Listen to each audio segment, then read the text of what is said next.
রাজবাড়ীতে চলতি মৌসুমে রোপা আমন ধানের আবাদ বেড়েছে, তবে বীজ, সার, কীটনাশকের দাম বৃদ্ধিতে উৎপাদন খরচ বেড়েছে কয়েক গুণ। এই বিষয়ে আরো বিস্তারিত জানাতে আমাদের সাথে যুক্ত হচ্ছেন সহকর্মী মিঠুন গোস্বামী। মিঠুন, ফলন কেমন হয়েছে এবং উৎপাদন খরচ বাড়ায় কৃষকরা কি বলছেন জানাবেন আমাদের।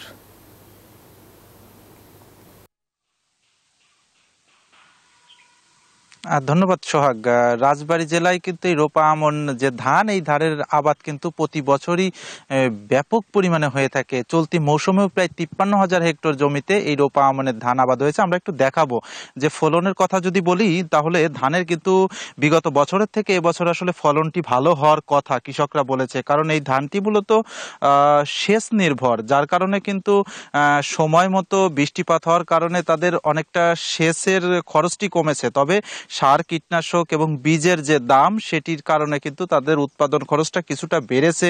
এই বিষয়ে কিন্তু কৃষকরা আমাদেরকে জানিয়েছে। এছাড়াও কিন্তু সময় মতো সারের সংকট দেখা দেওয়ায় কিন্তু তারা এক ধরনের বিপাকেও পড়েছে, এমন অভিযোগ করেছে। তবে কৃষি বিভাগের পক্ষ থেকে কিন্তু বলা হয়েছে যে আসলে যে পরিমাণ সারের অভাবের কথা বলা হচ্ছে, আসলে সেই পরিমাণ সারের সংকট নেই, সার কিন্তু পর্যাপ্ত রয়েছে।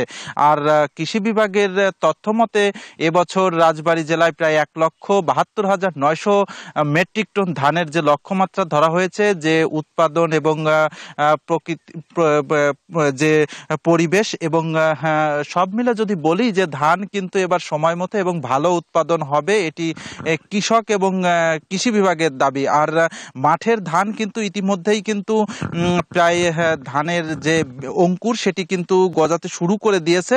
আর ধানটি কিন্তু সেপ্টেম্বর মাস চলছে, অক্টোবরের শেষে এবং নভেম্বরের শুরুতে কিন্তু এই ধানটি কর্তন করা সম্ভব হবে। মূলত এতটুকুই ছিল আমার কাছে রাজবাড়ী থেকে ধান আবাদের সর্বশেষ তথ্য। ফিরছি স্টুডিওতে।